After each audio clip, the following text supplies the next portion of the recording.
आपने एक चीज बोली थी कि अगर पैसा बड़ा लगा के हम बिजनेस करते हैं और बिजनेस डूब जाता है तो दोबारा हम पैसा नहीं ले सकते अपने पेरेंट्स से। सेम मेरे साथ हुआ सर, मैंने एक पिज्जा का शॉप खोला था बहुत बड़ा, वो बंद हो गया। अब फैमिली दोबारा स्टार्टअप के लिए अगर मैं फंडिंग लेता हूँ तो मानते नहीं है, तो उस चीज को कैसे हैंडल करना चाहिए? देखो वही मैं बोल रहा हूँ कि you need to be very balance in your decisions. या तो अभी 10 लाख का रुपया ले लो, फिर 10 लाख तक सूखा करो, या आज 1 रुपया लो, कल 100 रुपया लो, फिर 1000 रुपया लो। करेक्ट। और कभी कभी आप ना अपनी जिंदगी के हार के ठिकरे अपने माँ बाप पे फोड़ना बंद करो। आपकी जिंदगी के हार के ठिकरे अपने माँ बाप पे फोड़ना आज से बंद करो, क्योंकि it is very easy to blame on parents. जब आप पहली बार शराब पीने गए थे तो माँ बाप से पूछा था? जब पहली बार किसी को छेड़खानी करने गए तो नहीं पूछा ना? तो व्यापार में भी अपने परिवार का इन्वॉल्वमेंट कम रखो, क्योंकि उनके ख्यालात 30-35 साल पुराने हैं और आज की जिंदगी बहुत बदल गई है। भारत इंटरनेट के आने से भारत नहीं बचा है, भारत इंडिया हो चुका है। तो उन चीज को समझो आप। और अगर नहीं पैसा है तो कम से चालू करो। ये धंधा चालू करने के लिए कभी पैसा नहीं चाहिए, धंधे को ग्रो करने के लिए पैसा चाहिए। धंधा चालू तो करो, फिर ग्रो करोगे।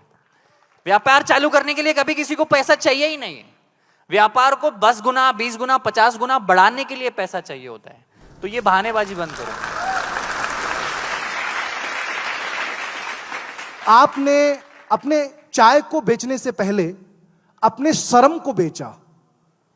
एक इंसान ऐसा क्यों नहीं कर पाता?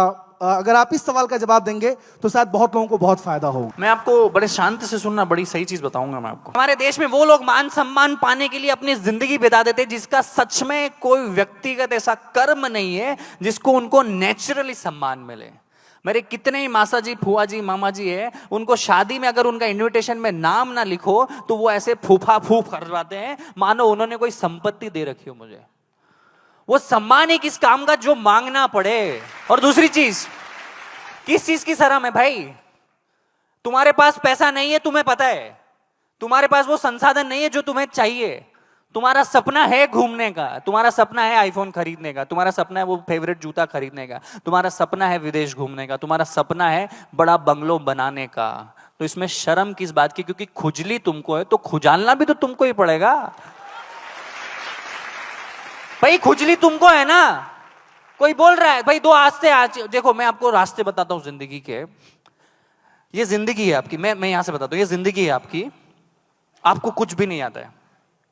आपको 5 स्टार होटल में चेक इन करते नहीं आता है, आपको बोर्डिंग पास निकालते नहीं आता है, आपको बोलते नहीं आता है, आपको सोशल मीडिया चलाते नहीं आता, आपको कुछ भी नहीं आता है। करेक्ट? आपको कुछ नहीं आता है, मान रहे हो? आपको कुछ नहीं आता है। आपके पास 2 ऑप्शन होते हैं। या तो राइट पैर आगे लेके स्वीकार करो कि मुझे नहीं आता है, आज से मैं हर दिन सीखूंगा। या तो यू टर्न ले लो और चद्दर डाल के बिस्तर पे सो जाओ, तुम्हें कोई उठाने जाने वाला नहीं है। 2 ऑप्शन है आपके पास। और एक चीज मैं बताता हूं, when you know you don't know, you have better chances of learning। समझ आई? जब आपको पता है कि आपको नहीं पता है तो आप सीखोगे। नहीं तो हमारे देश में अलग चलता है, बाप को सिखाएगा, तेरे से ज्यादा पता है, बाप को सिखाएगा, उसको नहीं पता है। ये एरोगेंस में छोड़ो। हमें विश्व गुरु बनने की जरूरत नहीं है, हमें विश्व विद्यार्थी बनने की जरूरत है। हमने बहुत सिखाया। 100 साल पहले हमारे दादाओं ने, हमारे गुरुओं ने पूरी दुनिया को सिखाया, क्योंकि उन्होंने सीखा, उन्होंने पढ़ा तो सिखाया। आज इस देश को अपने 100 साल पुराने कर्मों की वजह से अगर पीठ थपथपानी पड़ रही है तो ये दुर्भाग्य है इस देश का। ये दुर्भाग्य है हमारा। मेरे दादा एमपी थे, मेरे दादाजी ने वो किया, अरे तूने क्या किया? मेरे फूफा जी महाराष्ट्र के मिनिस्टर है, मेरे दादाजी ने ये बिल्डिंग बनाई थी, मेरे फूफा जी ये करते। अरे कब तक लोगों के चक्कर में अपने सम्मान मान को ढूंढोगे? किसी ने आईफोन बनाया, स्मृति मैम, आपने खरीदा, आप खुश हो गए। ये स्टीव जॉब्स भैया ने बना दिया, आपने यूज किया, आपने खरीदा, आप खुश हो गए। अब स्टोरी डालते हो ना स्नैपचैट पे, 14 मैक्स प्रो। किसी ने जूता बनाया, तुमने 10,000 का जूता खरीदा, तुम खुश हो गए। किसी ने ये माइक बनाया, हम यहाँ चिल्ला चोट कर रहे हैं, तुम खुश हो रहे हो। किसी ने स्क्रीन बनाई, तुम देख रहे हो, तुम खुश हो रहे हो। तुमने क्या बनाया कि दुनिया खुश हो रही है? तुमने कुछ बनाया क्या? चाय बनाओ यार, समोसा बनाओ, कुछ तो बनाओ कि लोग खुश हो। कब तक उपभोग बन के, कब तक कस्टमर बन के अपने आप को गौरवान्वित महसूस कराओगे? कभी क्रिएटर तो बनो।